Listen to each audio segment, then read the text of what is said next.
Kisah dimulai di sebuah tempat makan yang dimana di sana ada dua pasangan yang tak saling kenal dengan meja bersebelahan.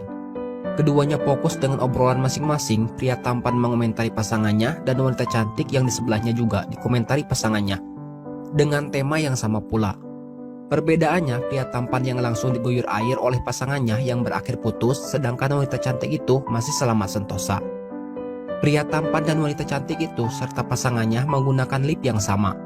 Tak lama, cowok wanita itu mendapat sebuah telepon dari seorang yang mengaku sebagai temannya dengan menggunakan bahasa Perancis.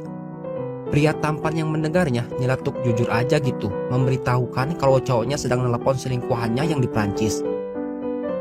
Kenapa bisa tahu? Karena ia bisa bahasa Perancis. Walhasil terjadilah keributan yang mengakibatkan pasangan itu putus. Sedangkan yang menyebabkan bencana itu lempeng aja gitu, serasa tak punya dosa. Oke, kita kenalan dulu dengan si pria tampan yang bernama Pang Jo.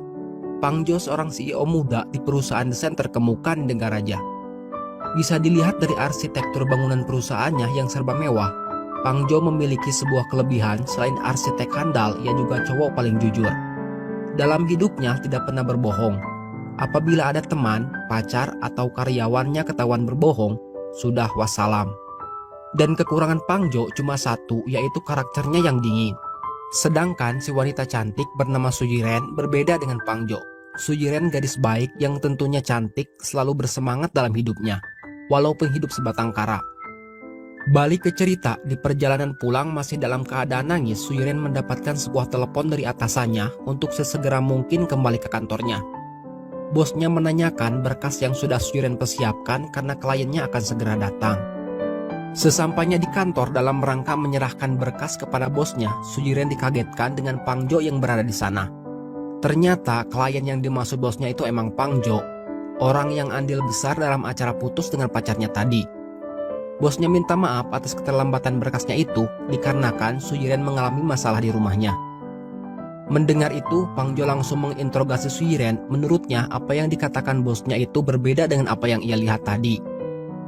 Jadi gini, Su Yiren itu cuti kerja dengan alasan rumahnya banjir karena pipa di rumahnya bocor. Tapi kenyataannya Su Yiren malah pacaran dan Pang Jo tahu itu. Berhubung Pang Jo ante dengan yang namanya berbohong, akibatnya kerjasama antara perusahaan itu dibatalkan. Dan Pang Jo meninggalkan kantor itu dengan lempeng seperti biasanya. Sedangkan Su Yiren habis dimaki oleh bosnya plus dipecat juga. Tapi sebenarnya emang bener rumahnya itu kebanjiran loh. Sedihnya Su Yiren itu double plus hari itu. Rekannya Pang Jo mempertanyakan kenapa asistennya Pang Jo selalu tidak tahan lama, sedangkan setiap ia merekrut asisten untuk Pang Jo selalu menolak. Akhirnya rekannya itu yang bernama manajer He, ia sendiri yang turun tangan mencarikan asisten untuk Pang Jo. Dan kebetulan ia kenal dengan Su Yiren yang beberapa waktu yang lalu hampir ia tabrak. Manajer He dan Su Yiren bertemu di sebuah tempat makan. Manajer He menawarkan posisi itu kepada Su Yiren. Berhubung yang akan jadi bosnya Pang Jo, Su Yiren menolak. Setelah dibujuk dan mendengar gaji yang menggiurkan, akhirnya Su Yiren setuju. Hari pertama kerja, Su Yiren menjadi perbincangan hangat di kantornya. Dan diketahui juga karyawan di sana tidak laki tidak perempuan sama-sama suka bergosip. Dan hari itu Su Yiren yang jadi topik utamanya. Tak lama si bos Pang Jo datang dan mempertanyakan tentang Su Yiren yang berada di kantornya. Belum sempat memakinya, Pang Jo terlebih dahulu harus berhadapan dengan manajer He yang sekarang diketahui sahabat dekat Pang Jo dan satu-satunya yang Pang Jo hormati di kantornya. Pang Jo menolak keras dengan keberadaan Su Yiren, tapi apa daya yang dihadapinya itu sahabatnya sendiri, yang berakhir Pang Jo setuju.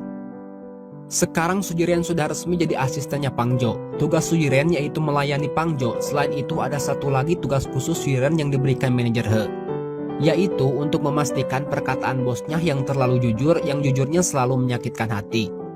Untuk bisa sedikit saja berbohong terhadap kliennya dan karyawannya demi kebaikan perusahaan.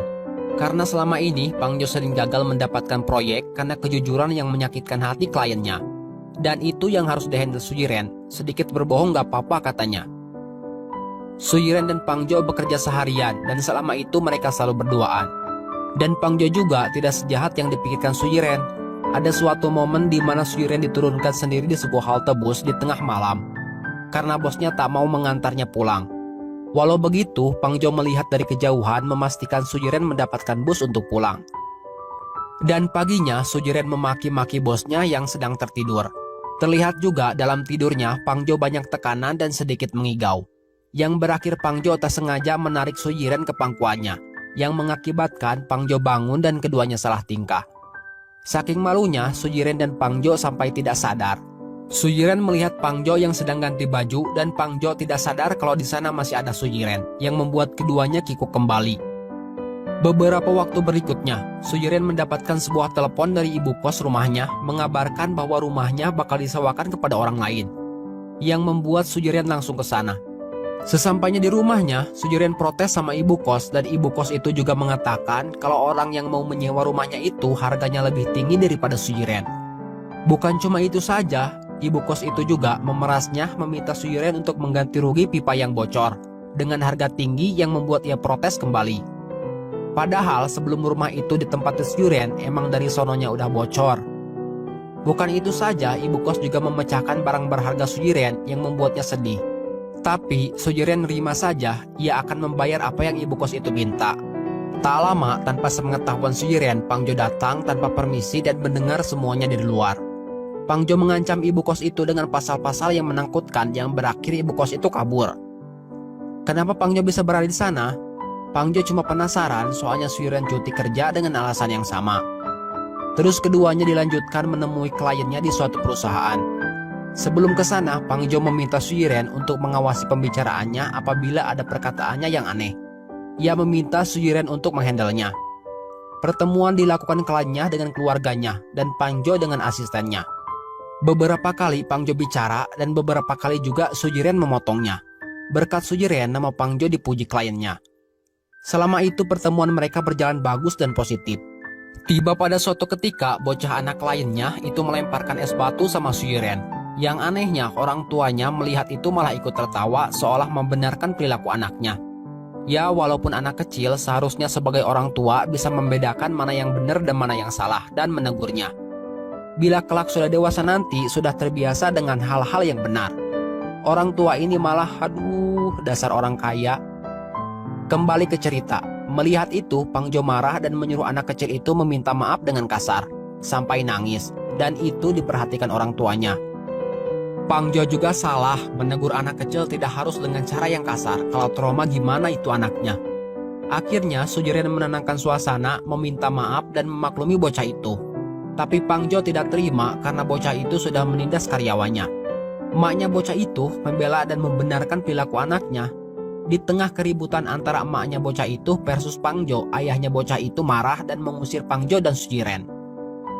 Dan yang lebih penting, proyek itu gagal total. Keduanya singgah di sebuah danau, saling menenangkan dan terlihat sangat akrab. Kayaknya tanda-tanda sudah muncul dan diperkuat dengan momen di mana Pangjo memberikan sebuah hadiah kejutan berupa lampu tidur yang sebelumnya dipecahkan ibu kos. Dan diganti dengan yang baru yang membuat Sujiren senyum-senyum sendiri, sedangkan Pangjo biasa aja cuma sedikit jaim. Dan di kamarnya, Sujiren masih senyum-senyum sendiri sambil memainkan lampu yang Pangjo kasih.